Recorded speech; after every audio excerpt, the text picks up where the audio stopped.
Povo de Deus, graça e paz de nosso Senhor e Salvador Jesus Cristo. Eu quero falar subordinado a esse tema.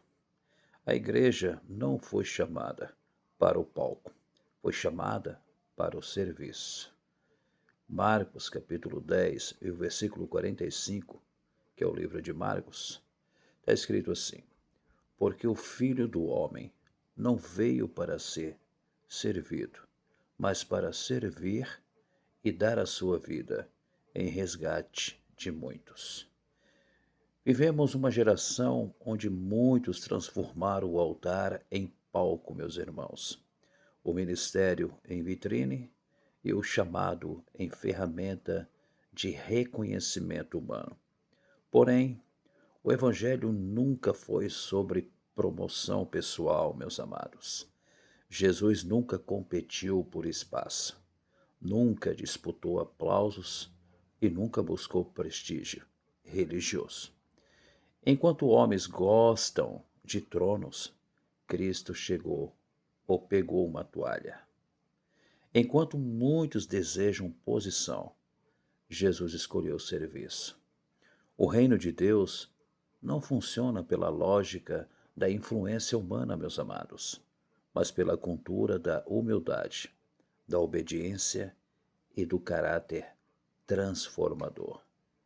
Então, veja bem, uma palavra que é muito importante no grego, diakonel, que é servir, diácono, significa servir voluntariamente, cuidar, atender alguém com humildade.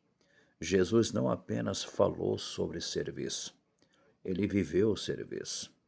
Outra palavra também no grego é tapeinoo, que é humilhar-se, usado em Tiago capítulo 4 e o versículo 10. Significa abaixar-se voluntariamente diante de Deus. E uma terceira palavra grega é kenodoxia, vanglória, usado em Filipenses capítulo 2 e o versículo 3. Significa glória vazia, desejo egoísta de reconhecimento. Paulo ensina que o reino não é sustentado por ego, mas por humildade. Aí vem a primeira grande lição. Jesus escolheu a toalha, não o trono. João capítulo 13, versículo 4 ao 5. Levantou-se da ceia, tirou as vestes e, tomando uma toalha, cingiu-se. Depois deitou água numa bacia e começou a lavar os pés aos discípulos. Na cultura judaica, meus amados, lavar pés era a função do servo mais simples da casa. Porém, Jesus, meus amados, sendo Senhor, ajoelhou-se diante dos discípulos. O reino de Deus é o único reino onde o rei serve os súditos. Quem quer apenas aparecer ainda não entendeu o Evangelho, meus queridos. A segunda grande lição, o perigo da bajulação dentro da igreja. Tiago capítulo 2, versículo 2 ao 4. Porque se entrar na vossa reunião algum homem com anel de ouro e traje precioso, e também entrar um pobre com traje humilde, e atentardes para o que traz o traje precioso, não fizestes distinção entre vós mesmos? Queridos, Tiago denuncia um pecado silencioso: tratar pessoas importantes financeiramente com honra maior do que os humildes. Quando dinheiro compra espaço espiritual, a igreja perde sua essência. O reino de Deus não funciona por status social, meus queridos. Deus não unge contas bancárias. Deus unge corações quebrantados. E a terceira grande lição: a ambição ministerial destrói o espírito do evangelho, meus amados. Sim, senhores. Filipenses capítulo 2, versículo 3 diz assim: Nada façais por ambição egoísta ou por vaidade, mas humildade e considere os outros superiores a si mesmos. Paulo combate, meus queridos, duas doenças espirituais: ambição egoísta e vanglória. Muitos querem microfone, mas não querem o processo. Querem autoridade sem submissão. Querem reconhecimento sem renúncia.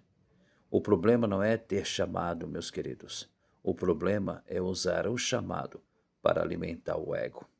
A quarta grande lição: quem fala a verdade quase sempre incomoda. Gálatas capítulo 4, versículo 16. Fiz-me acaso vosso inimigo, dizendo a verdade? Os profetas verdadeiros nunca foram totalmente populares, meus amados. A verdade confronta, a verdade expõe, a verdade quebra máscaras. Em muitos ambientes, quem bajula é promovido, quem confronta é rejeitado. Mas o reino de Deus não é sustentado por aplausos humanos, meus queridos. A quinta grande lição: o reino valoriza caráter acima de influência. 1 Samuel capítulo 16, versículo 7. Porque o Senhor não vê como vê o homem vê a aparência, mas o Senhor vê o coração. Homens observam exterior, Deus examina interior, meus queridos. Influência sem caráter produz escândalo. Dons sem caráter produzem destruição.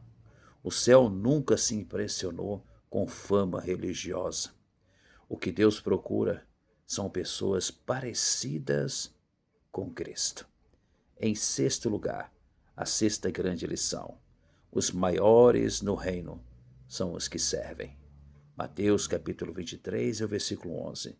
O maior dentre vós será vosso servo. Jesus inverteu completamente os valores humanos, meus queridos. No mundo, o maior manda. No reino, o maior serve. O verdadeiro líder espiritual não domina pessoas, ele carrega pessoas. Liderança no reino não é privilégio, meus amados, é responsabilidade. Sétima grande lição: Deus exalta quem aprende a se humilhar. Sim, senhores. Tiago, capítulo 4, versículo 10. Humilhai-vos perante o Senhor, e ele vos exaltará. Existe uma diferença entre autopromoção e exaltação divina. Quem se promove pode até crescer rápido diante dos homens, mas quem Deus exalta, permanece. Toda exaltação verdadeira nasce primeiro no secreto da humildade, meus queridos. A oitava grande lição: no fim, Jesus procurará fidelidade, não fama. Mateus capítulo 25, versículo 21. Muito bem, servo bom e fiel.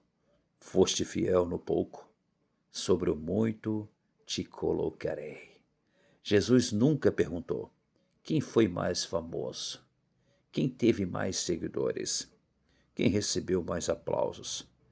Ele procura fidelidade, humildade, obediência, perseverança. O céu, meus queridos, celebra servos fiéis, não celebridades religiosas.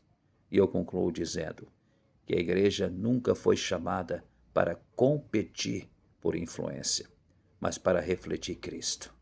Jesus não construiu um império pessoal, ele formou servos. Enquanto o mundo busca grandeza exterior, o reino busca transformação interior. No reino de Deus, meus queridos, a toalha vale mais que o trono. A humildade vale mais que a fama. O caráter vale mais que a influência. Porque os maiores diante de Deus não são os mais servidos, são os que mais servem. Que Deus abençoe, em nome de Jesus.